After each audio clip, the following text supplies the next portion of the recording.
জীবনে কখনো তুমি মিথ্যা বলনি, তাই তো তোমায় পেতে কাঁদে ধরনি।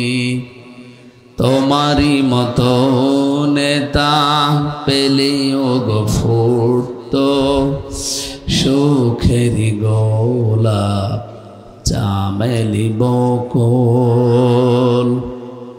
হযরত ইব্রাহিম বললেন ইন্নী ওয়াজ্জাহতু, অবশ্যই আমার এই সিহারা মানে শুধু 3.5 হাত বডি না। এখানে ওয়াজহুন শব্দের শাব্দিক অর্থের ভেতরে আমরা দেখেছি জীবন চালাতে যা লাগে সব এর ভেতরে আছে। জীবন চালাতে বলেন তো পরিবার লাগে না, সমাজ লাগে না, রাজনীতি করা লাগে না, ব্যবসা করা লাগে না, যা লাগে সব আমি আজকে ঘুরিয়ে দিলাম কার দিকে? লিল্লাযী ফাতারাস সামাওয়াতি ওয়াল আরদ, আসমান আর জমিন যিনি বানিয়েছেন তার দিকে। কথাটা অনেক গভীরের কথা, আর এই কথা যদি মুখ দিয়ে মন থেকে ইখলাসের সাথে আপনি সত্যি বের করতে পারেন, পৃথিবীর অনেক কিছু আপনার থেকে হাত ছাড়া হয়ে যাবে। আপনার পরিবার হয়তো বিরুদ্ধে চলে যেতে পারে, সমাজ, রাষ্ট্র, আপনার আত্মীয় স্বজন, এমনকি নিজের স্ত্রী পর্যন্ত বিরুদ্ধে চলে যেতে পারে যদি এটা মন থেকে কেউ আমল করার নিয়তে পড়ে। আর লোক দেখানোর জন্য পড়লে হবে না। মাঝখানে একটা শব্দ আল্লাহ দিয়েছেন। হযরত ইব্রাহিম বলেছিলেন আমি শুধু আসমান জমিনের উদ্ভাবক যিনি তার দিকে মুখ ঘুরিয়েছি, বিষয়টা এমন না। হানিফা, আমি লোক দেখানোর জন্যে না, মন থেকে একনিষ্ঠভাবে ইখলাসের সাথে আমার মুখ আমি ঘুরিয়ে দিলাম। সুতরাং আজকে থেকে আমি সব কিছু বাদ দিয়ে ফিরে আসলাম। ওমা আনা মিনাল মুশরিকিন, আমি মুশরিক না। আমি কি না? এ ঘোষণা দেওয়ার পরে জাতির লোক যারা, তারা কিন্তু থেমেছিল না। আল্লাহ পাক বলেন হাজ্জাহু কওমুহু, তার জাতির লোকেরা তার সাথে ঝগড়া বিবাদ, কথা কাটাকাটি, বিতর্ক এগুলো আরম্ভ করেছিল। নবী ইব্রাহিম বললেন ক্বালা তুহাজ্জুনি ফিল্লাহি ওয়া ক্বাদ হাদান, তোমরা কি আমার সাথে ঝগড়া বিবাদ বিতর্ক এই জন্যে করছো, অথচ আল্লাহ আমাকে হেদায়েতের উপরে রেখেছেন। শুধু এতটুকু তিনি বলেননি, কদ দিয়েছেন, ওয়াক্কাদ হাদান, অবশ্যই আল্লাহ আমাকে হেদায়েতের উপরে রেখেছেন, তার হেদায়েতের পথ আমাকে দেখিয়েছেন। এরপরও কি আমার সাথে বিতর্কে লিপ্ত হবে? আমি এখান থেকে যে তথ্যটা এই জাতির লোককে এই মিডিয়ার মাধ্যমে জানাতে চাচ্ছি সেটা এবার সামনে আসতেছে। আরও এদিকে অ্যাক্টিভ হয়ে থাকেন।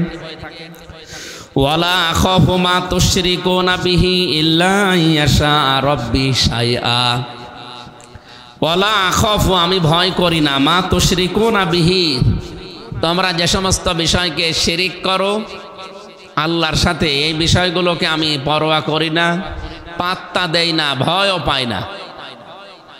ইল্লা, তবে আইয়াশা রাব্বি শাইআ, আমার রব যদি চায় সেটা অন্য বিষয়। ওয়াসিআ রাব্বি কুল্লা শাইইন ইলমা, আমার রবের জ্ঞান প্রত্যেকটা বিষয়কে পরিব্যাপ্ত করে আছে। আফালা তাতাযাক্কারুন, জাতির লোকেরা, এরপরেও কি তোমরা শিক্ষা নেবে না? আমি এখান থেকে বাংলাদেশকে মিলিয়েছি। গতকালকে এক নেতা বলছিল এদেশে জামাত ইসলামী যারা করে তারা যেন মাথা নিচু করে দল করে। বলেন তো বাংলাদেশে জামাত ইসলামী বাদ দিয়ে এমন একটা দলের নাম বলেন যারা বাতিলের সামনে মাথা নত করে নাই। প্রত্যেকেই আমরা দেখি তারা হয় বিক্রি হয়ে গেছে, নয় মাথা নত করেছে। শুধুমাত্র এই দেশে 54 বছরে টিকে আছে জামাত ইসলামী। যারা এই কথা বলে তারা কিন্তু বিভিন্ন কায়দায় আল্লাহর সাথে শিরিক করছে।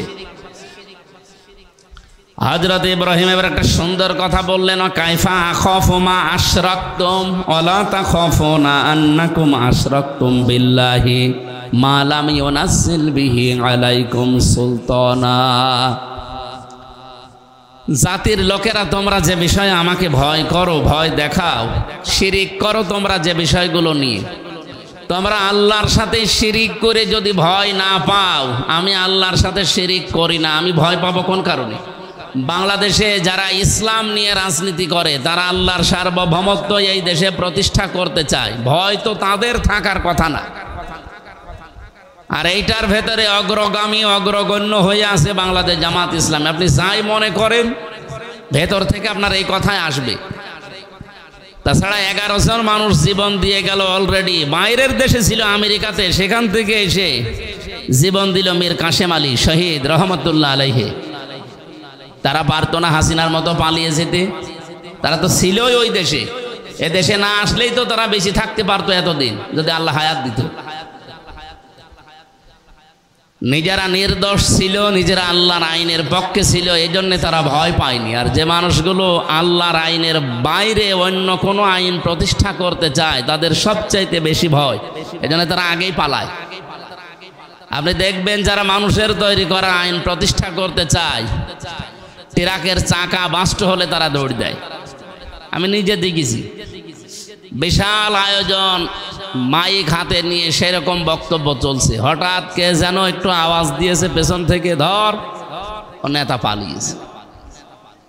আমি কি একটা বানিয়ে বললাম? অনেকে মিথ্যা মনে করতে পারে। এ টাঙ্গাইলে বাড়ি একজনের, টুকু মিয়া, আমি নাম পোড়াটা নিলাম না। উনি কয়েকদিন আগেও বাঘের মতো হুঙ্কার দিচ্ছিলেন, এদেশে জামাত ইসলামী যারা, তারা রাজনীতি করতে পারবে না। রাজনীতি এদেশে কে করবে না করবে এটা ঠিক করবে বাংলাদেশের জনগণ। আপনি কি এই 54 বছরে মিথ্যা ধোয়া তুলে যারা বন্ধ করতে পারে না, আপনি একদিনই এসে আগস্টের 5 তারিখের আগে তো এই কথা কেউ বলতো না। হঠাৎ করে এদেরকে নাড়াচাড়া কারা দিচ্ছে আমরা জানি। আপনি দেখেন আগস্টের 5 তারিখের পর থেকে যতগুলো কথা এদেশে ইসলামপন্থীদের ব্যাপারে বলা হচ্ছে, বিশেষ করে যারা আল্লাহর আইন চায় তাদের ব্যাপারে, এগুলো একটাও তাদের নিজেদের কথা না, সব দাদাদের শেখানো কথা।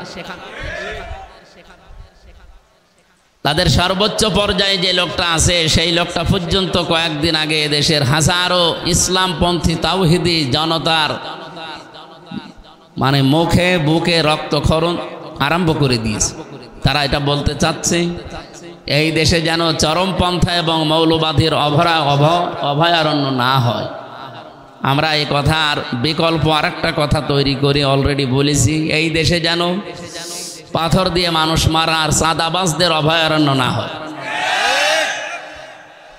এই গুণগুলো যাদের ভেতরে আছে তারা যদি মৌলবাদী এ নাম দিয়ে গালি দেয়, এই গালিতে তারা নিজেরা দিচ্ছে না, তাদেরকে শেখানো হচ্ছে। এই জন্য আপনারা মানুষের ফাঁদে পা দেবেন না, বিবেক যেটা আছে সেটা কাজে লাগান। বিবেক কাজে না লাগলে কিন্তু আপনি আল্লাহর কাছে মানুষ হিসাবে পরিগণিত থাকবেন না, পশু হয়ে যাবে। উলাইকা কাল আনআম বাল হুম আদাল। এদের আগে 3টা ইন্দ্রিয় শক্তির কথা আছে। যাদের বিবেক কাজে লাগে না, আল্লাহ তাআলা জানিয়েছেন এগুলো আর মানুষ থাকে না, এগুলো শুধু জানোয়ার না, চতুষ্পাদ জানোয়ারের চাইতেও খারাপ। বলেন নাউজুবিল্লাহ।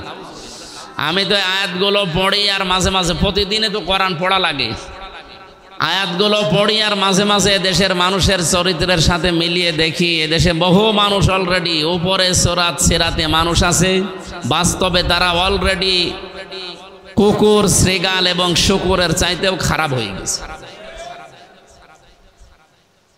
কারণ কি? উলাইকা হুমুল গাফিলুন, এই মানুষগুলো গাফেল। আল্লাহ আমাদের হেফাজত করুন, বলেন আমিন। আপনারা মানুষের তৈরি করা আইন প্রতিষ্ঠা করতে গিয়ে মিছিল করেন, মিটিং করেন, টাকা পয়সা খরচ করেন, দল করেন, ভোট করেন। আপনি যদি ভয় না পান, তা আমি আল্লাহর আইন প্রতিষ্ঠা করতে গিয়ে ভয় পাবো? আপনার নিন্দুকের নিন্দা, উল্টাপাল্টা কথা শুনে আমি পিছপা হয়ে যাব, আপনি ভাবলেন কি করি? আমি তো আমার বাবার আইন, আমার চাচার আইন, আমার স্বামীর আইন এই দেশে তৈরি করার জন্য চেষ্টা করছি না। আমার সারা জীবনের চেষ্টা, সারা জীবনের স্বপ্ন যে এই দেশ চলবে আল্লাহর আইন দিয়ে। এক কথা বলেন না কেন? হযরত ইব্রাহিম এটা চাইনি, তা আমরা তার সন্তান হিসেবে এটা চাই। ফাইজুল ফারিকাইনি আহাক্কু বিল আমনি ইন কুনতুম তা'লামুন। হযরত ইব্রাহিম বললেন মানুষের তৈরি করা আইন, আল্লাহর সাথে শিরিক করা, এগুলো করে যদি তোমরা ভয় না পাও, আমি আল্লাহর সাথে শিরিক করি না, আল্লাহর একত্ববাদ, উলুহিয়াত, রুবুবিয়াত, আল্লাহর আইনগুলো এদেশে প্রতিষ্ঠা করতে চাই, আমি ভয় পাবো কি করে? বলো তো জাতির লোকেরা, এই যে 2টা দল, এই দলের ভেতরে সবচাইতে নিরাপত্তার হকদার কারা? বাস্তবতার দিকে তাকিয়ে বলেন তো, আল্লাহর আইন যারা প্রতিষ্ঠা করতে চায় আর আল্লাহর আইনের বিরুদ্ধে যারা, হযরত ইব্রাহিমের কথা ছিল হাজার হাজার বছর আগের, জাতির লোকেরা নিরাপত্তা পাওয়ার ক্ষেত্রে কোন দল বেশি হকদার? আহাক্কু বিল আমনি দিয়েছেন। যদি তোমরা জেনে থাকো তাহলে জাতির লোকেরা বলো। আল্লাহ এর পরবর্তী আয়াতে 82 নম্বর আয়াত সূরা আনআম, নিরাপত্তা পাওয়ার জন্য সবচাইতে বেশি হকদার কারা, কারা অধিকারী, আল্লাহ নিজে ঘোষণা দিয়ে জানালেন। যেহেতু অন্য কেউ কথা বললে তাদের কথায় ভেজাল থাকার সম্ভাবনা আছে না নেই? আল্লাহর কথায় কোনো ভেজাল নেই, জন্য তার কথাই শোনাচ্ছি। আল্লাযীনা আমানু ওয়া লাম ইয়ালবিসু ঈমানাহুম বিজুলমিন। ভালো করে শোনেন, নিজেদের দেশে এবং আমাদের আশপাশে প্রতিবেশী যারা রাষ্ট্র আছে তাদের, এবং আন্তর্জাতিক যে ষড়যন্ত্রগুলো চক্রান্তগুলো আছে সবগুলোর বিষয় থেকে এই আয়াতে শিক্ষা আছে। আল্লাহ তাআলা বলেন যারা ঈমান আনে, রেকর্ড হচ্ছে এটা সারা দেশে যাচ্ছে, যারা ঈমান আনে ওয়ালাম ইয়ালবিসু ঈমানাহুম বিজুলমিন, আর তাদের ঈমানের সাথে জুলুমকে মিশ্রণ করে না। এখানে জুলুম মানে শিরিক। জুলুম মানে কি? তার মানে এই দেশে এখন 20 কোটির উপরে আমরা মানুষ আছি, ঈমান শক্তি যাদের আছে, ঈমানের সাথে যারা শিরিককে জুলুমকে মিশ্রণ করেন নাই, আল্লাহ বলেন উলাইকা লাহুমুল আমনু, এরাই নিরাপত্তার হকদার। পাহারা দেওয়ার জন্য আল্লাহ যথেষ্ট। আমরা যাদেরকে পাহারাদার নিযুক্ত করেছি ওর মাঝখান থেকেও যদি আজরাইল নিয়ে যায় পাহারাদাররা বাধা দিতে পারবে? তাহলে আমাকে পাহারা দিতে পারে, নিরাপত্তা দিতে পারে সবচাইতে বেশি কে? আল্লাহর শব্দ চয়ন দেখলেন উলাইকা। এই সমাজের ঈদগাহ ময়দানে যারা বসে আছে আল্লাহ মনে হচ্ছে এইভাবে দেখাচ্ছে, উলাইকা এই মানুষগুলো, লাহুমুল আমনু এরাই নিরাপত্তার হকদার, ওহুম মুহতাদুন এবং এরাই হেদায়েতের উপরে আছে। বলেন সুবহানাল্লাহ। আয়াতের 2টা পয়েন্ট শেষ করে আমার আলোচনায় আমি ফিরে যাচ্ছি। প্রথম কথা ছিল যারা ঈমান আনে। ঈমান আমাদের আছে না? একথা আপনি একটা হিন্দুকে বলেন, ওই লোকটাও বলবে আল্লাহ একজন আছে, আমিও জানি। আবু জেহেল পর্যন্ত কথা বলতো, ওয়ালা ইন সাআলতাহুম মান খালাকাস সামাওয়াতি ওয়াল আরদা লা ইয়াকুলুনাল্লাহ। আল্লাহ পাক বলেন নবী আপনি যদি আবু জেহেলকেও জিজ্ঞাসা করেন আসমান জমিন কে বানিয়েছে, ও বলবে আল্লাহ বানিয়েছে। তাহলে আবু জেহেল আল্লাহ একজন আছে এ কথা বিশ্বাস করতো না নাকি? বিশ্বাস করত। আমি এই 2 দিন আগে এসেছি মক্কা মদিনা থেকে। কাবা শরীফের যে দরজা, এই জায়গায় হাত দিয়ে ও বদরের ময়দানে যাবার আগে কাবার এই হাতিমে কি দরজার উপরে হাত দিয়ে দোয়া করলে মুলতাজাম বলা হয়, এটা দোয়া কবুল হয়।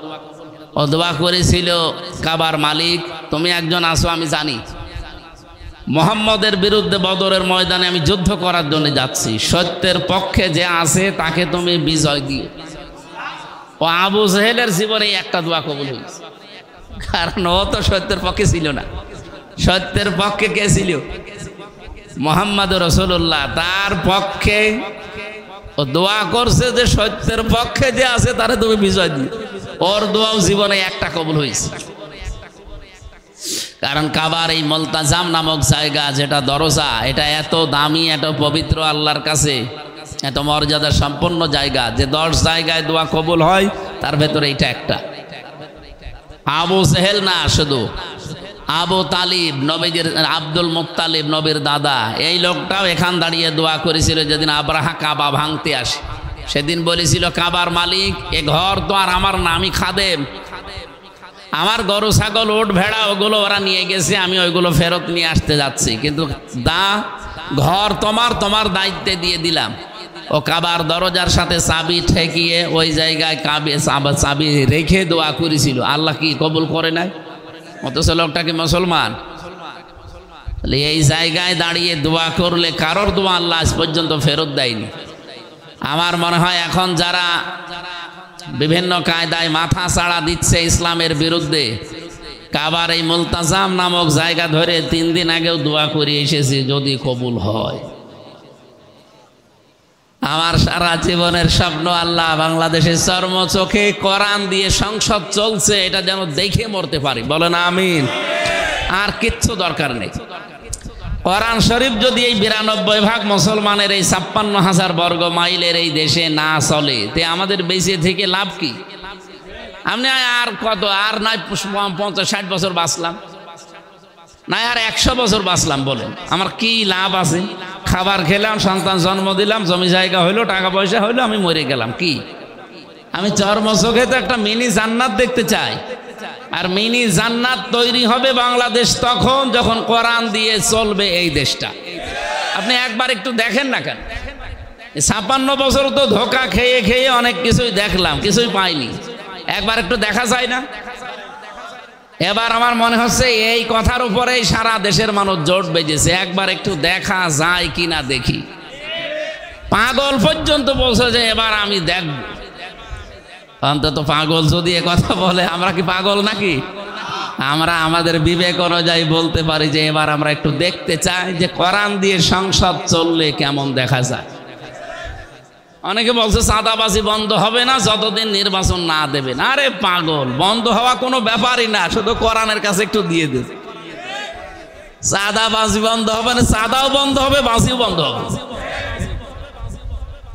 আমি কুষ্টিয়াতে অলরেডি ঘোষণা দিয়েছি কয়েকদিন আগে, হজে যাওয়ার আগে, যে এই দেশে যদি সত্যি ইসলাম চলে আসে আর আপনারা যদি এই কুষ্টিয়ার সদরে 3 আসনে এখানে যদি আমারে নিয়ে যেতে পারে, আমি প্রথম গ্যারান্টি দিচ্ছি কুষ্টিয়া জেলায় চাঁদাবাজি, চাঁদাও নেই, বাজিও থাকবে। কারণ ওটা বন্ধ করতে হয় কি মেডিসিন দিয়ে, ওইটা আমি জানি। মানুষ যত কঠিন হোক, ভয়ঙ্কর হোক, তাকে টাইট করার জন্যে কোন ঔষধ দেওয়া লাগে এটা কেউ না জানলে কে জানে?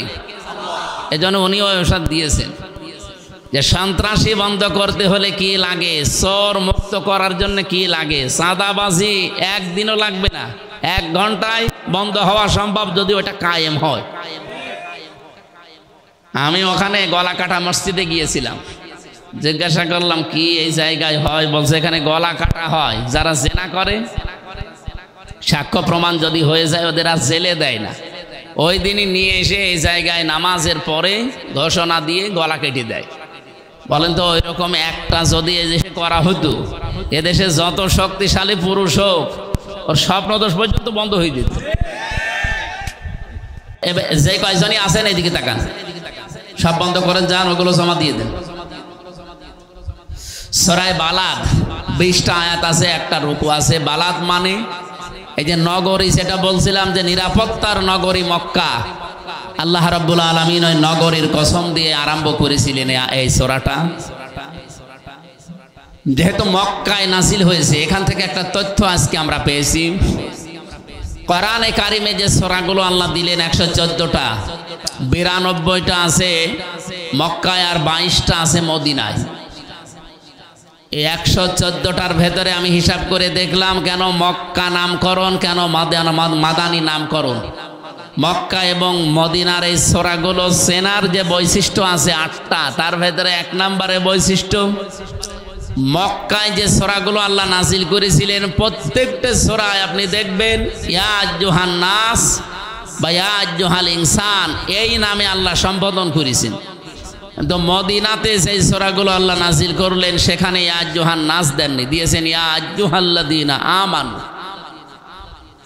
আমি আয়াতটা পড়ার পরে চিন্তা করেছিলাম কেন আল্লাহ মক্কা এবং মদিনাতে ইয়া আইয়ুহাল্লাযীনা আমানু ইয়া আইয়ুহান নাস এগুলো দিলেন। মক্কায় যে 13টা বছর বিশ্বনবী এবং সাহাবা একরাম কষ্ট করেছিলেন, সেখানে কি ঈমানদার ছিল না? এত বড় বড় ঈমানদার যেখানে আবু বকরের মতো, হযরতে তালহার মতো, জুবাইরের মতো এত বড় বড় ঈমানদার যেখানে, তারপরও আল্লাহ ইয়া আইয়ুহাল্লাযীনা আমানু দেননি। মদিনায় যাবার পরে ইসলামী রাষ্ট্র গঠন হয়ে গেছে, আল্লাহ ডাক দিয়েছেন ইয়া আইয়ুহাল্লাযীনা আমানু। কেন দিলেন? কারণ মদিনা এবং মক্কার ভেতরে পার্থক্য এই, মক্কাতে যত মুসলমানই থাকুক না কেন রাষ্ট্রীয় ক্ষমতায় বসেছিল আবু জেহেল। আল্লাহর আইনগুলো পূর্ণাঙ্গ মানা সম্ভব না, হয়তো ব্যক্তিগত আর সামাজিকভাবে কিছু নিয়ম গোপনে মানা সম্ভব ছিল। মদিনাতে রাষ্ট্রীয়ভাবে ইসলাম কায়েম হয়ে গেছে, কোরআনের বিধান চলে, সেখানে ওপেনভাবে আল্লাহর নিয়ম নীতি মানা যায়।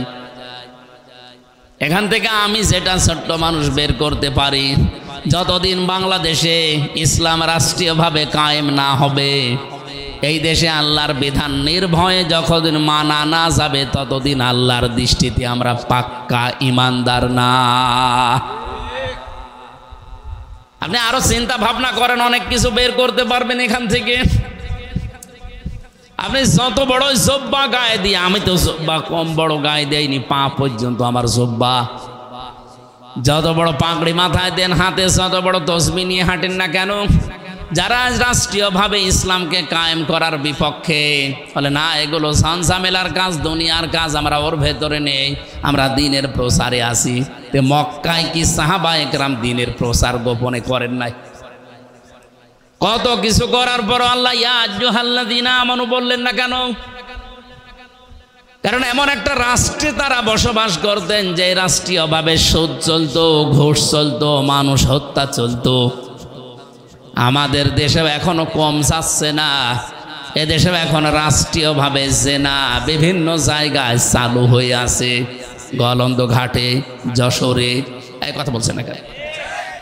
যেখানে জেনার লাইসেন্স দেওয়া হয়, ব্যভিচার করার জন্য লাইসেন্স দেওয়া হচ্ছে রাষ্ট্রীয়ভাবে, সুদ ভিত্তিক ব্যাংকগুলো চলছে রাষ্ট্রীয়ভাবে। এখন একটা টাকা সুদ খেলে মায়ের সাথে যেখানে জেনা করার গুনাহ হয়, সেই দেশে আপনি 100 ভাগ বুক ফুলিয়ে ইমানদার আপনি দাবি করলেও আল্লাহ মানবে না। মদিনায় যাওয়ার পরে রাষ্ট্রীয়ভাবে দিন কায়েম হয়ে গেছে। এবার আল্লাহর ইয়া আইয়ুহান নাস বলে ডাক দেননি, ডাক দিয়েছিলেন ইয়া আইয়ুহাল্লাযীনা আমানু।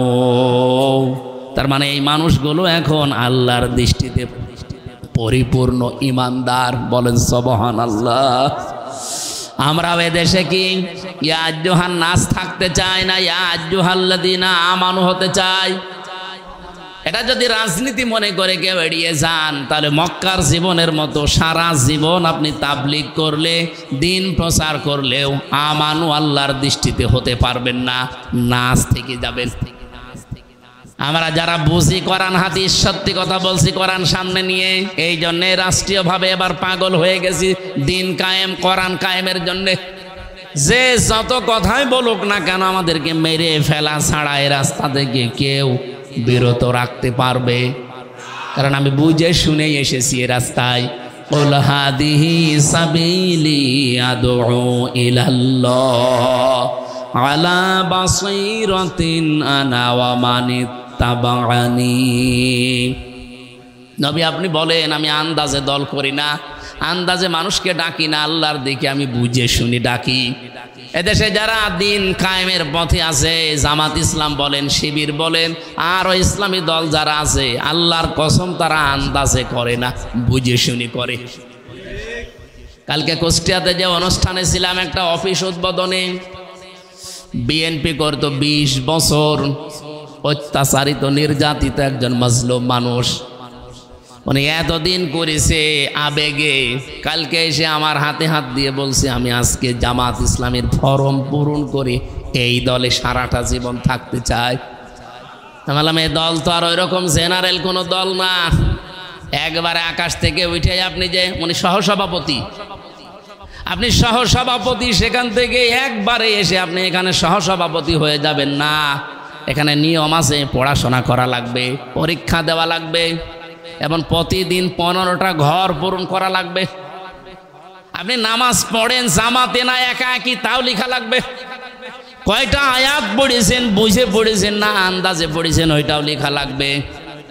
এমনকি মাসে মাসে আবার ওইটা উপরে যারা আছে তাদের দেখানো লাগবে। বাংলাদেশে একটাই দল আছে যেখানে জবাবদিহিতা আছে, সেটা জামাত ইসলামী। অন্য কোন দলে যদি এটা দেখাতে পারেন আমি এক্ষুনি তওবা করে সেখানে যোগ দেব। দেন, আমি তো একেবারে পাগল না। হ্যাঁ, আমি এতদিন অ্যাক্টিভ ছিলাম না, ঠিক আছে, জেলখানা থেকে এসে আমি অ্যাক্টিভ হয়েছি। আমার জামাত ইসলামীতে অ্যাক্টিভ হওয়ার পেছনে দায়ী হচ্ছে হাসিনা। আমার জেলে না দিলে আমি এ দলে সত্যি আসতাম না। ওই আগে যেভাবে এড়া ঘোড়া ছিলাম ওইভাবে থাকতাম।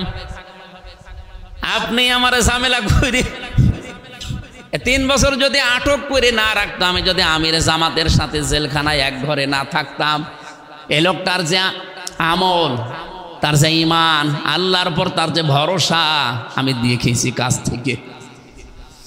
জামাতের সেক্রেটারি জেনারেল যিনি মাওলানা রফিকুল ইসলাম খান সহকারী, এবং আসল যেটা অধ্যাপক মিয়া গোলাম পরোয়ার, এই মানুষগুলোর সাথে বছরের পর বছর এক ফ্ল্যাটে এক ঘরে থেকেছি।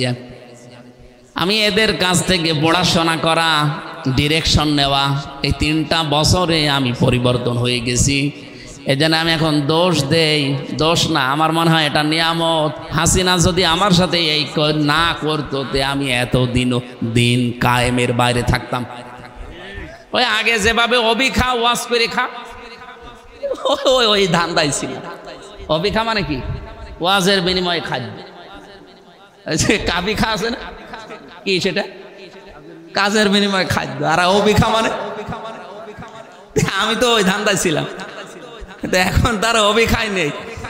এখন আমার জীবনের সর্বশেষ চেষ্টা এইটা যে চোখে দেখতে চাই যে কোরআন দিয়ে বাংলার সংসদটা চলছে।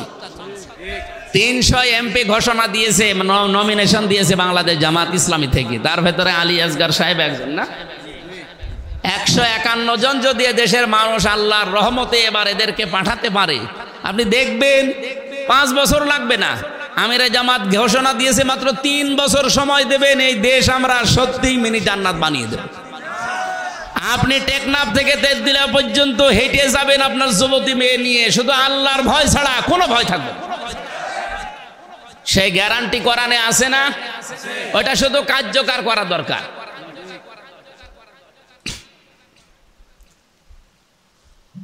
তাহলে এই দেশে আমরা যতই চেষ্টা করি আল্লাহর কাছে ইমানদার পরিপূর্ণ হওয়া সম্ভব না। এটা আমার চিন্তা, আমার গবেষণা। যদি কারো আরো উন্নত গবেষণা থাকে বলেন, আপনি জীবনেও পারবেন না। যদি পারতেন তাহলে মক্কায় নবীজিকে আল্লাহ ইয়া আইয়ুহাল্লাযীনা আমানু বলতো। ওরা কোরআন শরীফ ছেড়ে দিলাম, দেখেন তো মক্কা সূরা ইয়া আইয়ুহাল্লাযীনা আমানু আছে নাকি? নেই। যত ইয়া আইয়ুহাল্লাযীনা আমানু এটা মদিনায়। এরপরও যদি কারো বিবেকে ধাক্কা না লাগে, আমার মনে হয় বিবেকে কুকুরে পেশাব করিস। অবশ্য ঠিক। এরকম একটা সূরার মাত্র একটা আয়াত পড়েছি। আল্লাহ বলেন উলাইকা সাহাবুল মাইমানা, এরাই সৌভাগ্যশালী। এখন সৌভাগ্যশালী কি করলে হওয়া যায়, এর আগে কয়েকটা আয়াতে আল্লাহ এগুলো আমাদের শুনিয়েছেন। ফালাকতাহামাল আকাবাতা ওয়া মা আদরাকা মাল আকাবা।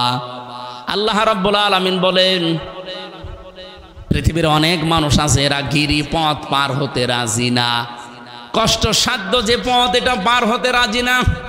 হাদাইনাহুন নাজদাইন, এর আগে আছে 2টা পথের, ভালো এবং মন্দ পথের নির্দেশিকা আমি আল্লাহ ঘোষণা দিয়েছি।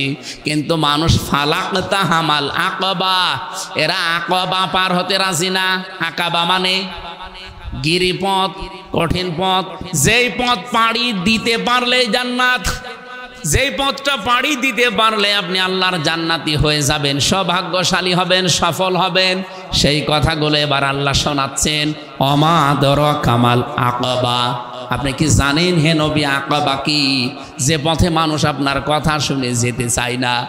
পাবনাবাসী, আপনাকে আমি ওই আকাবা পার করতে চাই।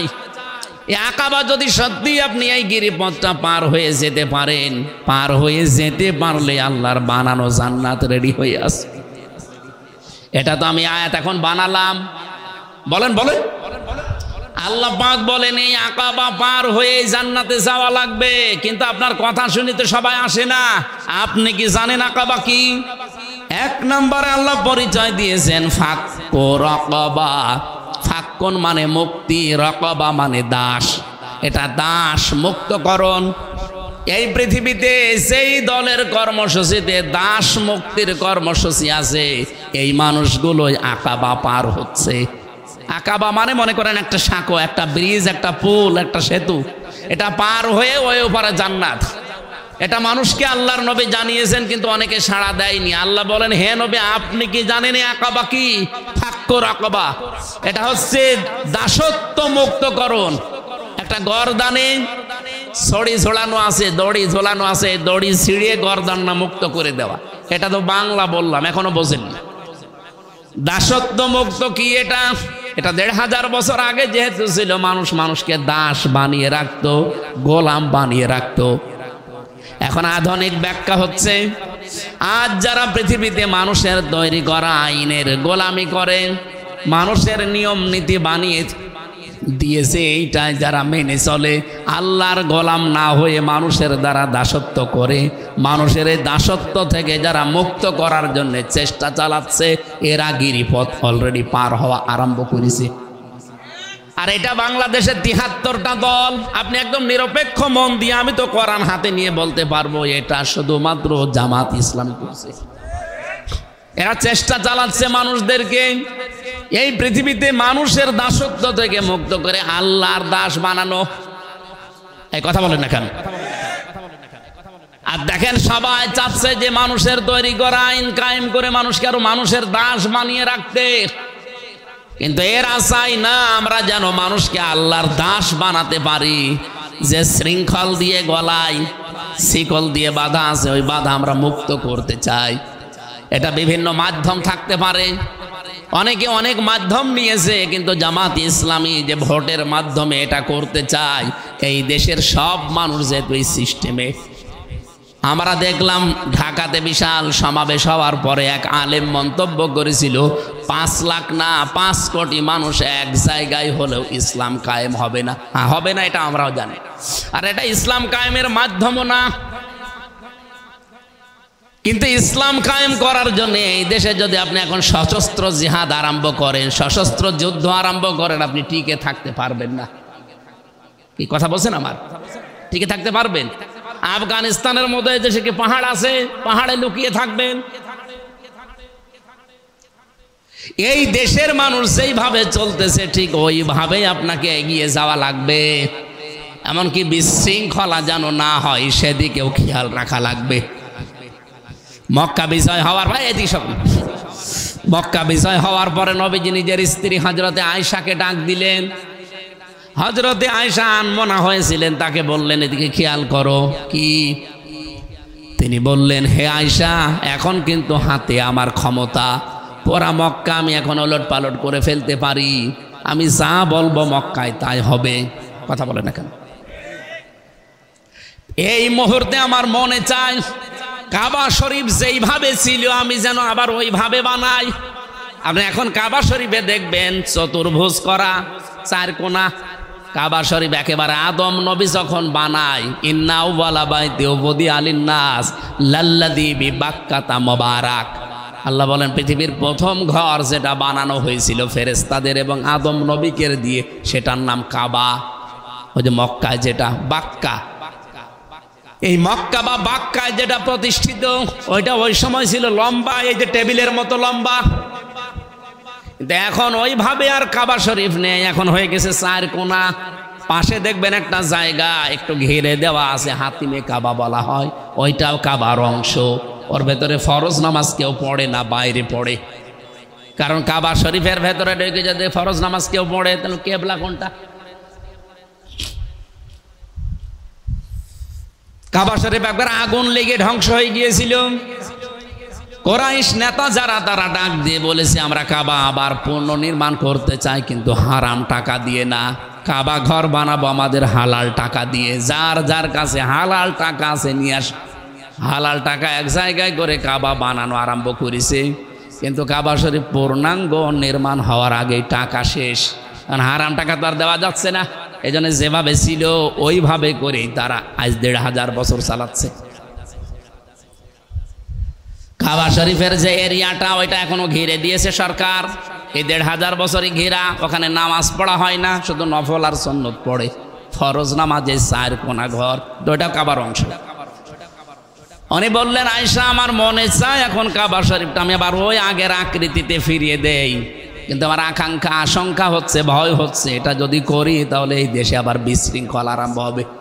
কিছু মানুষ নতুন মুসলমান হয়েছে কেবল, এরা বলবে দেখো ক্ষমতা পেয়েই শুরু করিস, এই জন্য যেভাবে আছে এইভাবেই থাক, আমি করলাম না, এটা তার বিচক্ষণতা। আজ বাংলাদেশ জামাত ইসলামী যদিও গণতন্ত্র আমরা বিশ্বাস করি না, মানিও না, কারণ গণতন্ত্রের যতগুলো ধারা আছে একটা ধারা আছে এই ক্ষমতার উৎস জনগণ, এটা আমরা মানি, বিশ্বাস করি। এখন যদি যে দেশের যে অবস্থা চলছে এই অবস্থায় হঠাৎ করে যদি দেশের মনে করেন 5 কোটি মানুষ জামাত ইসলাম এরা যদি সবাই অস্ত্র নিয়ে এই মুহূর্তে রাজপথে নেমে পড়ে, আপনি কি বাস্তবতা বোঝেন? এটা একদিনেই ভাইরাল হয়ে আন্তর্জাতিক মিডিয়ায় যাবে। আমাদের নিকৃষ্ট প্রতিবেশী যেটা নাম নিলাম না তাদের, এই নিকৃষ্ট প্রতিবেশী সহ বিশ্বের মোড়ল যারা আছে তারা কালকেই শুরু করবে যে বাংলাদেশ একটা জঙ্গি রাষ্ট্র। আপনি তো বলেন ডালে ডালে, আমাদের পাতায় পাতায় চলা লাগে। আর জামাত ইসলামী বাংলাদেশ যে মানুষগুলো এক জায়গায় গড়িয়ে বিশ্বের মানুষকে দেখিয়েছে, অন্য দেশের যারা সাংবাদিক তারা পর্যন্ত বলছে একটা দলের ডাকে এত মানুষ ঢাকাতে আসতে পারে, আমরা না দেখলে বিশ্বাস করতাম না। এইটাই কি ইসলামের জন্য কম কিছু? আর আপনি টাকা খেয়ে নারকি খেয়ে আন্দাজে এক ফতোয়া দিয়ে দিলেন যে এক জায়গায় 5 কোটি মানুষ হলেই ইসলাম কায়েম হয়ে যাবে। কে বলেছে আপনাকে? আমরাও জানি এটা ইসলাম কায়েমের পদ্ধতি না, কিন্তু বাস্তবতায় এখন এই দেশের স্রোত এইভাবেই চলছে। হঠাৎ করে কোনো নিয়ম একটা নিয়ে এসে যদি আপনি চালাতে চান, আপনাকে আন্তর্জাতিক মহলে জঙ্গি বলে ওই জসিমউদ্দিন রহমানের মতো 11 বছর 12 বছর আটকে রাখবে। কি ছিল তার দোষ? আমি তো নিজে ছিলাম তার সাথে, কোনো দোষ নেই। এখানে খুব হিসাব নিকাশ করে চলা লাগতেছে, কারণ ইসলাম তো এই সামনে যেটা আসতেছে এটা একটা যুদ্ধ বলা হয়, ভোট যুদ্ধ না, তো যুদ্ধর কৌশল লাগে কিছু। আমরা মানুষকে আল্লাহর দাসত্ব নিয়ে আসতে চাই, মানুষের দাসত্ব থেকে মুক্ত করে, কারণ আমরা এই আকাবা পার হতে চাই।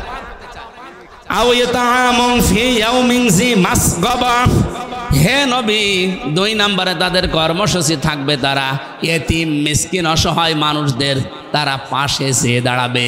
আজ 1 বছর হয়ে গেল, আপনি দেখেন বাংলাদেশ জামাত ইসলামী যেভাবে এরা নিজেরাই অভাবী, 17 বছর না খেয়ে আছে, তারপরও 1 বছরে যেভাবে মানুষের পাশে দাঁড়িয়েছে, বাংলাদেশের প্রতিটি দল যদি এভাবে আজ আমরা দাঁড়াতে পারতাম, এই দেশটা আমার মনে হয় সোনায় সোহাগা হয়ে যেত। আমি সেদিন কুষ্টিয়া বড় বাজারে 300 ছাতা দিয়েছিলাম, ওই যে রিক্সা চালকরা ওনাদের হাত ছাতা বেঁধে দিয়েছিলাম। কিছু মানুষ বলা আরম্ভ করেছে 300 ছাতায় আর কি হবে? আরে ভাই, আমার সামর্থ্য আছে 300, আমি 300 ছাতা নাই বেঁধে দিলাম। আপনি বড় দল, আপনি 3000 বেঁধে দেন। কুষ্টিয়ায় যদি অন্তত 5000 ভ্যান চালক রিক্সা চালক থাকে, তাদের উপকার হবে না? প্রত্যেকটা দল যদি তাদের সামর্থ্য অনুযায়ী এরকম সামাজিক কাজগুলোতে এগিয়ে আসতো, আমরা ওই আকাবা গিরিপথ পার হতে চাই, এই জন্য এই কাজগুলো আমরা হাতে নিই। আমি কোরআনের সাথে মিলিয়ে দেখলাম যা যা জামাত ইসলাম করছে সবগুলো সূরা বালাদ থেকে নেওয়া।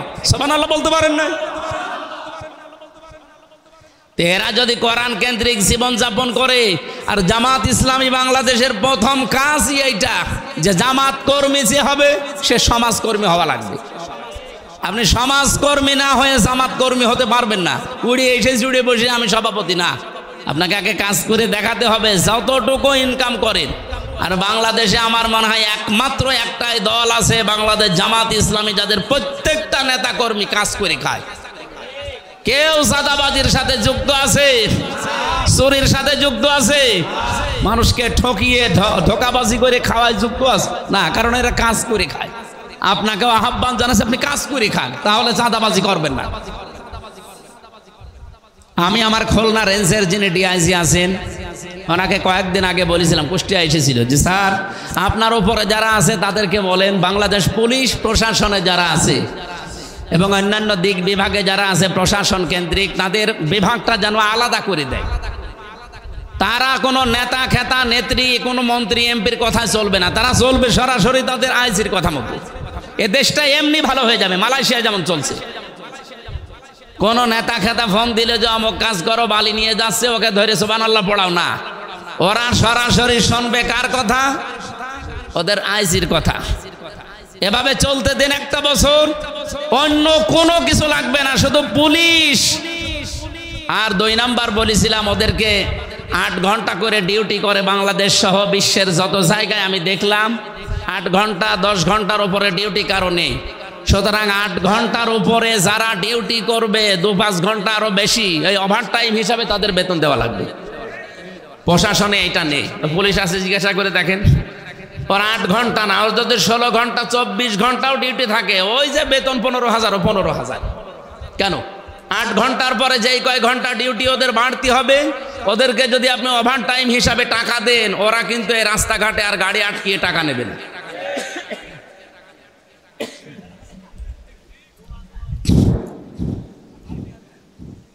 না, আমরা চাই এটা। আর ইসলাম যদি আসে এটাই হবে। 8 ঘন্টার পরে সে যেখানে ডিউটি করবে ওভার টাইম 4 ঘন্টা 5 ঘন্টা হিসাব করে তার বেতন বাড়িয়ে দেওয়া হবে।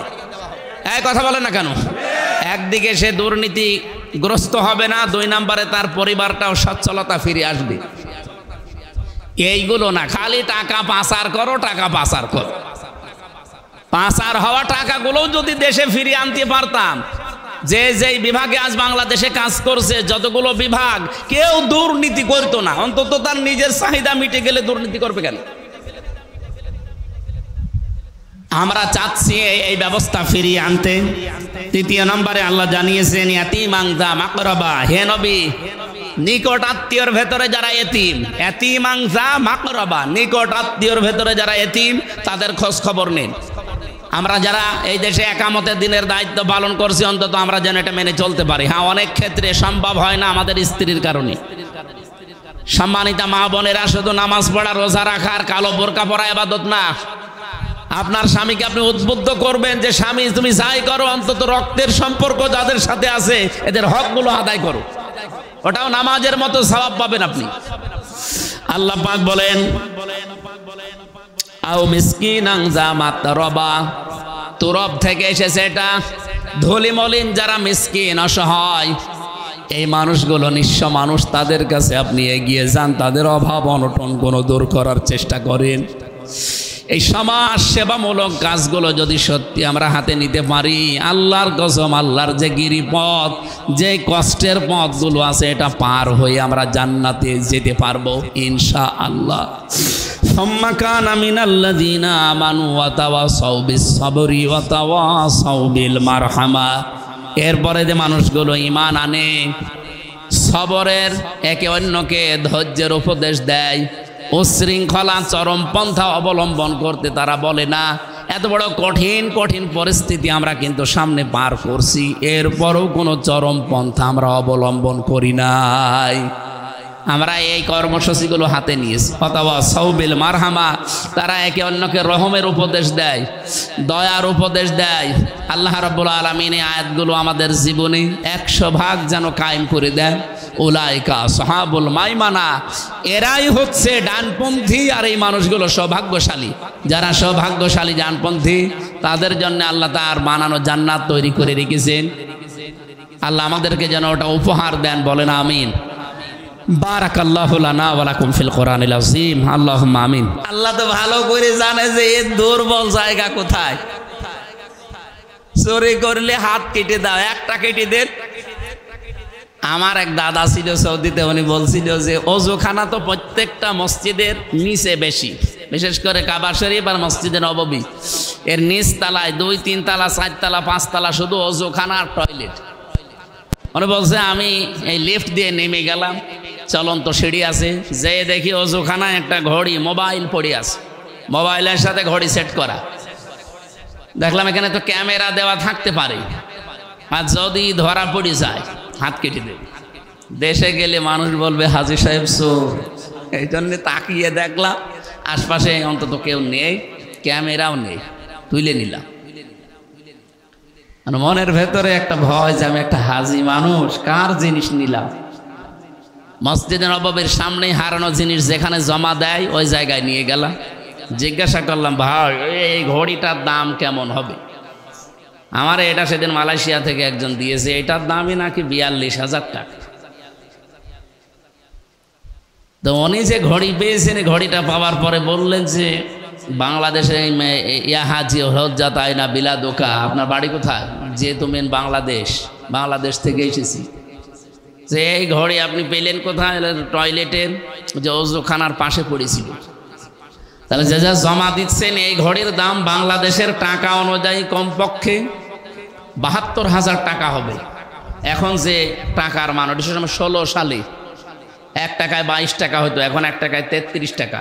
তার মানে ওই সময় যদি 72,000 টাকা একটা ঘড়ির দাম হয়, ওযুখানায় পড়ে আছে, কেউ নেচ্ছে না কেন? কত লক্ষ লক্ষ মানুষ, তাদের চাহিদা নেই। খালি আল্লাহর এই আইনটা থাকার কারণে ঘড়ি নিরাপদ।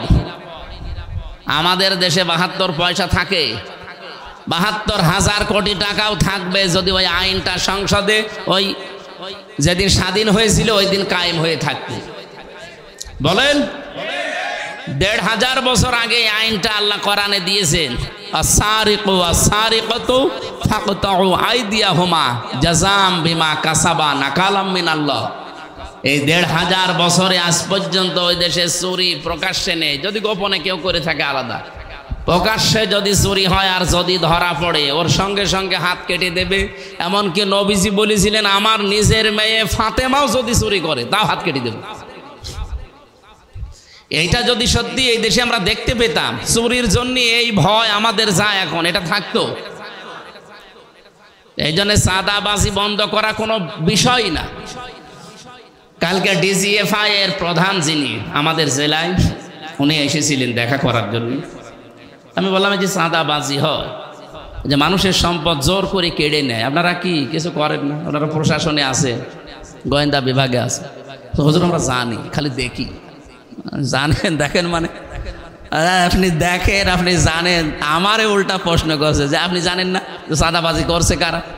যার কাছে করছে সে এসে কিছু করতে পারে না। উনি আরো কিছু গোপন কথা আমার জানালেন। তো বাস্তবতায় ওনার কথার সামারাইজ করি আমি যেটা দেখলাম, এই দেশে গোয়েন্দা বিভাগ বলেন, প্রশাসন বলেন, আরো যা বিচার বিভাগ যা আছে, এগুলো সব কিছুর মূলে এইটা দেওয়া লাগবে। এটার একটা আইন আছে মাত্র, সূরা মায়েদার ভেতরে। ওই আইনটা যদি এই দেশে কায়েম করে দেওয়া হয়, এই দেশও সৌদি আরবের মতো চোর মুক্ত হয়ে যাবে। উহুদ যে পাহাড় 17 কিলোমিটার, এই বিজ্ঞানীরা এখন গবেষণা করে পেয়েছে উহুদ পাহাড়ের নিচে পুরাটাই নাকি স্বর্ণ। যাদেরকে পাহারা দেওয়া দায়িত্বে রেখে দিয়েছে, ওখানে পাশে হযরত আমির হামজার কবর আছে। নবীজির ওই যে দাঁত ভেঙে গিয়েছিল, মাথার ভেতরে কড়া ঢুকেছিল, সেই ময়দানে সব ঘুরে ঘুরে দেখলাম।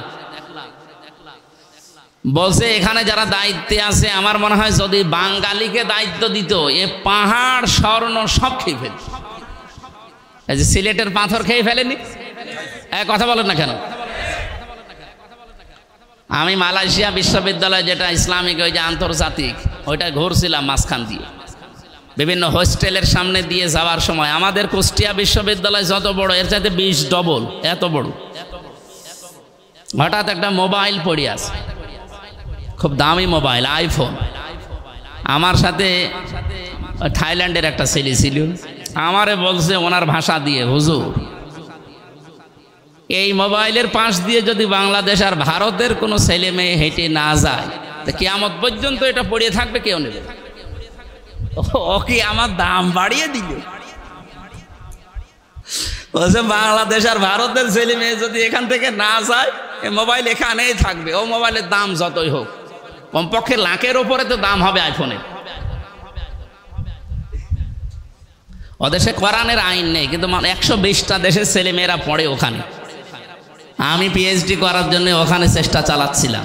চিন্তা করেন, এই জায়গায় 120টা দেশের ছেলে মেয়ে, মাত্র 2টা দেশের নাম বলল। থাইল্যান্ডের একটা বৈদ্য, ও বলছে হুজুর আপনি শুধু বাংলাদেশের মানুষ, আর ভারতের কোনো ছেলে মেয়ে যদি এর পাশ দিয়ে যায় তাহলে খেয়ে ফেলবে। কিন্তু পৃথিবীর অন্য কোনো দেশের লোকজনের পাশ দিয়ে হেঁটে যাবে। এখন রাত বাজে কত? 2টা বাজে ওই সময়, ওই দেশে 2টার সময় পড়ে আছে, কেউ নেই। সিসি ক্যামেরা ওই জায়গায় নেই, কিন্তু পড়ে আছে, কেউ নিচ্ছে না। আমরা ওই দৃশ্যগুলো বিশ্বের বাইরের দেশে দেখি, ওদের কাছে শুনি, আর আফসোস লাগে এই দেশটাও যদি আমরা এভাবে দেখতে পেতাম। মালয়েশিয়া মাত্র 2004 সালের আগে আমাদের চাইতেও খারাপ ছিল। এই 21 বছরের দেশটা এমন জায়গায় দাঁড়িয়ে গেছে, মনে হচ্ছে মিনি জান্নাতে ঘুরে বেড়াচ্ছে। প্রায় বাংলাদেশের সাথে 7 ডবল বড়, এত বড় দেশ।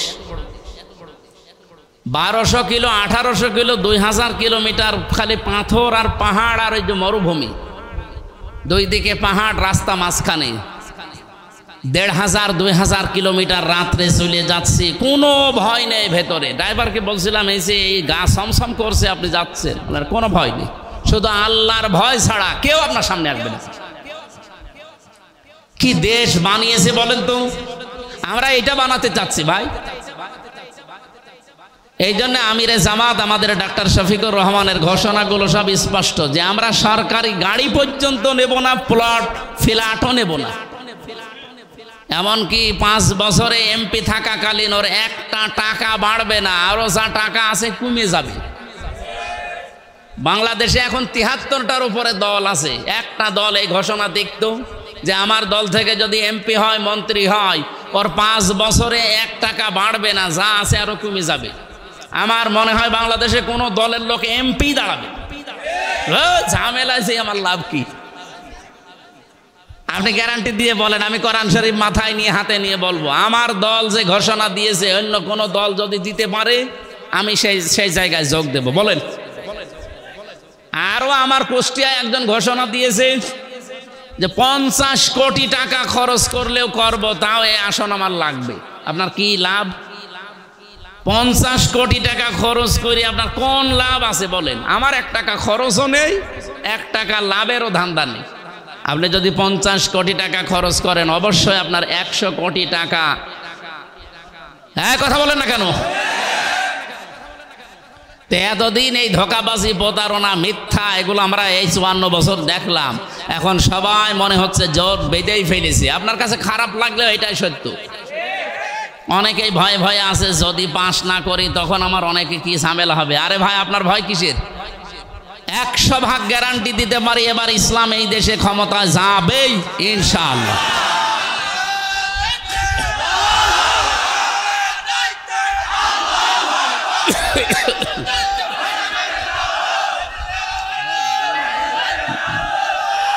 মনে আছে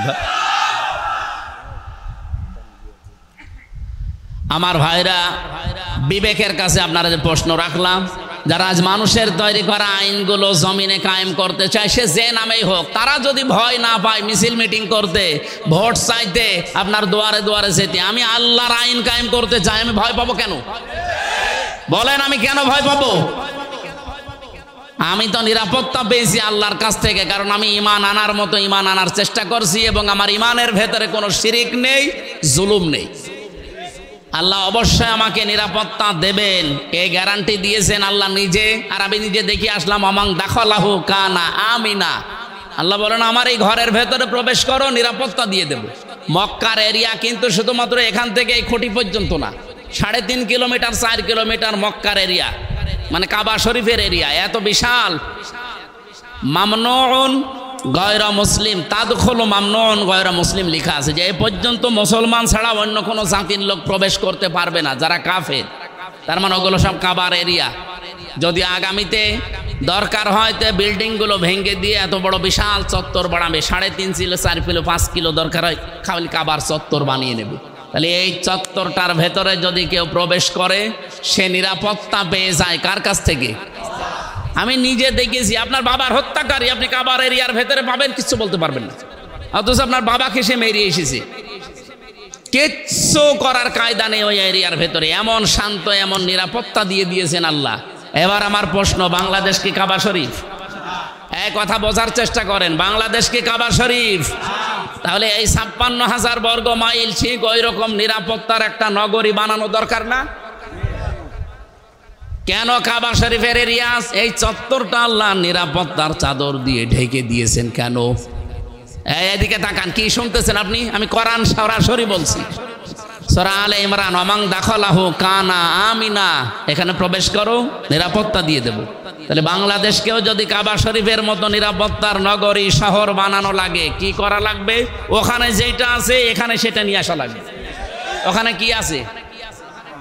না, এক নম্বরে ওখানে আছে ওই যে আয়াতটা পড়েছিলাম, এক নম্বরে কাবার এরিয়ার ভেতরে কোনো শিরিক নেই। কি নেই? আপনি শিরিক পাবেন না। হ্যাঁ, শিরিক ওই দেশের মানুষ করে না, যারা অ্যাক্টিভ মানুষ ওই দেশের। শিরিক কিছু আছে গোপনে গোপনে, বাংলাদেশ, ভারত, পাকিস্তান এই দেশের লোকের আছে, এ করে। এরা মাটি নিয়ে চুমা খায়, যেখানে সেখানে দেখলে খালি চুমা দেয়, আর মনে করে যে না এখানে কোনো ক্ষমতা কেরামতি আছে। অথচ কাবার পাথর যেটা লাগানো আছে হাজরে আসওয়াদ, এই পাথরকে হযরত ওমর লাঠি নিয়ে বলেছিলেন কাবার পাথর, শুধু নবীজি তোমাকে চুমা দিয়েছে এই জন্য চুমা দেই। নবী যদি চুমা না দিত জীবনেও তোমার চুমা দিতাম না। আমি জানি তুমি আমার ভালো করতে পারো না, মন্দও করতে পারো না। কোন পাথরকে বলছে বলেন তো? ওই পাথরটা জান্নাতের, হযরত আদম আলাইহিস সালাম নিয়ে এসেছিলেন। এত বড় দামি পাথর, সেই পাথরকে হযরত ওমর যদি এ কথা বলতে পারে যে তুমি আমার ভালো করতে পারো না, মন্দও করতে পারো না, শুধু নবীজি চুমা দিয়েছে এই কারণে চুমা দেয়, নবী চুমা না দিলে আমি জীবনেও চুমা দিতাম না। অথচ বাংলাদেশে এই যে কত পাথর বিক্রি হয় ভাগ্যের উন্নয়ন করার জন্য। ঢাকায় যে পান্থপথে লিটন দেওয়ান চিশতি পাথর বিক্রি করে 5 লাখ 7 লাখ টাকা দাম এক একটা পাথর। ওটা হাতে দিলে নাকি 3-4টে বউ হয়, কত রোগ শোক সেরে যায়। এগুলো সব বানোয়াট, মিথ্যা, ধোকাবাজি, প্রতারণা ছাড়া আর কিচ্ছু না। পাথরের কোনো ক্ষমতা আছে? যে সমস্ত মেয়েরা বুঝে না বুঝে মাদলি ব্যবহার করেন, খুলে ফেলে দেন, কোনো দরকার নেই।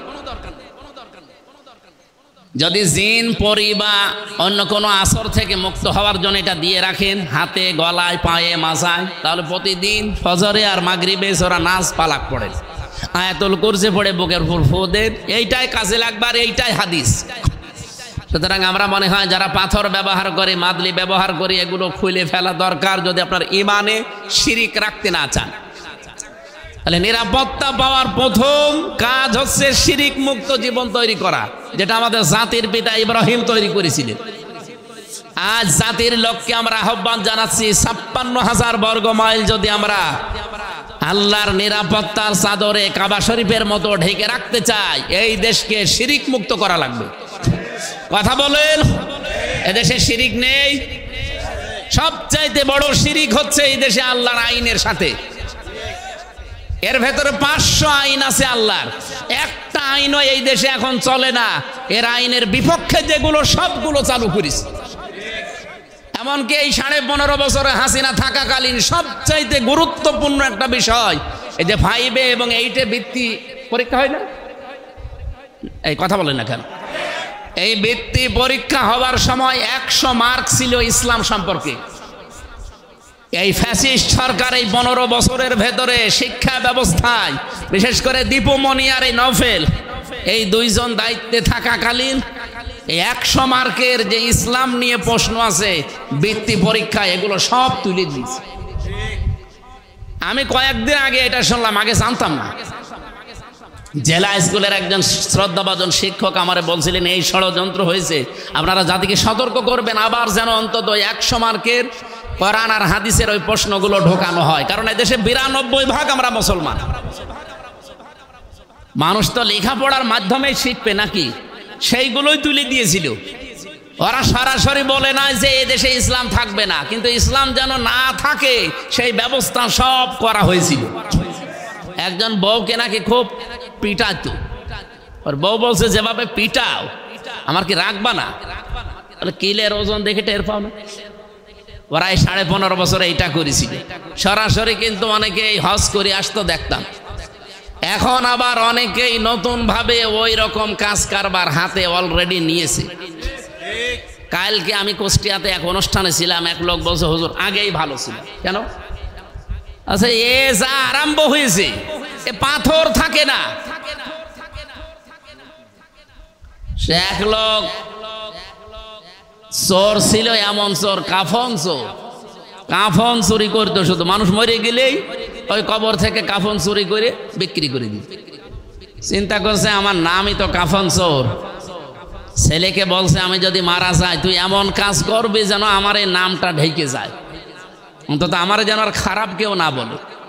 ও মারা যাওয়ার পর ওর ছেলে শুধু কাফন চুরি না, কাফন চুরি করে আর লাশ গাছের উপরে ঝুলিয়ে পেছনে বাঁশ দিয়ে রাখে।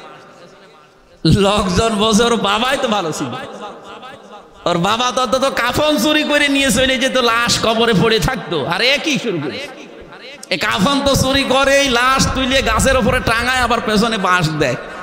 ওর বাবাই কি ছিল?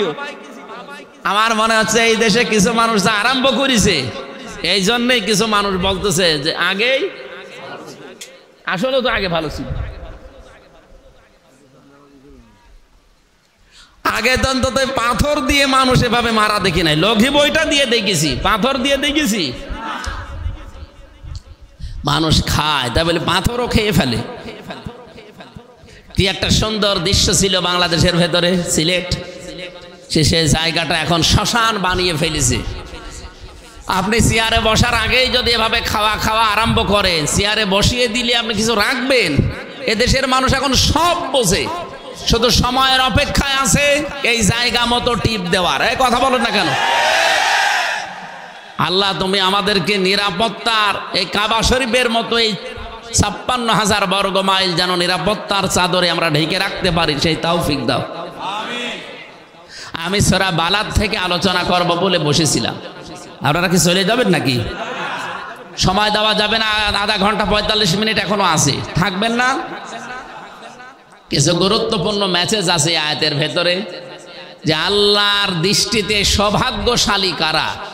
আমরা তো অনেককে সৌভাগ্যশালী মনে করি না। সৌভাগ্যশালী হওয়ার জন্যে আল্লাহর কাছে যদি কেউ সত্যি বিজয়ী হতে চায়, কি কি কর্মসূচি হাতে নেওয়া লাগে। আর এই দেশে ৭৩টা দল এখন কাজ করছে, কারা এইগুলো হাতে নিয়েছে কোরআন থেকে আমরা শুনতে চাই।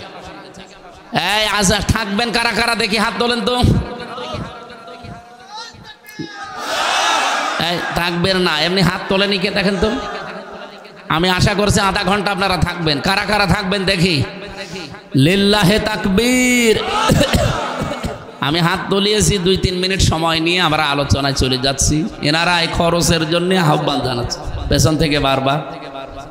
আপনার টাকা ২টা টাকা হলেও যেন কোরআনের এই প্রচারে থাকে। যদি মনে করেন এটা একটা দলের না, এটা কোরআনের প্রচার করছি, আমি দলীয় চিন্তা ভাবনায় কথা বলছি না, দলের সাথে মিলে যাচ্ছে কোরআনের নিয়ম নীতিগুলো, এই জন্য ওই নাম নিয়ে আসা লাগছে। যেন কোরআনের প্রচার হচ্ছে এই চিন্তা করে যারা টাকা পয়সা নিয়ে এসেছিলেন দেওয়ার জন্যে, ওনারা যাচ্ছে। দয়া করে একটু ৫ মিনিটও লাগবে না, ২-৩ মিনিট। ওই লোকজন আছে না এদের, ওই যে ব্যাগ নিয়ে যারা আছে একটু তাড়াতাড়ি জানতো ভাই, এই সামনে দিয়ে যান, দরকার হয়। একেবারে খালি হাতে আপনারা ওনাকে ফেরত দেবেন না, যা পারেন আপনার ২ টাকা ৫ টাকা হলেও যেন থাকে আপনার সামর্থ্য অনুযায়ী। এলাকা গরিব তো, তারপরও যতটুকু পারেন আপনারা কোরআনের প্রচারে দান করবেন আশা করছি। সুবহানাল্লাহ আলহামদুলিল্লাহ লা ইলাহা ইল্লাল্লাহ, সুবহানাল্লাহ আলহামদুলিল্লাহ লা ইলাহা ইল্লাল্লাহ।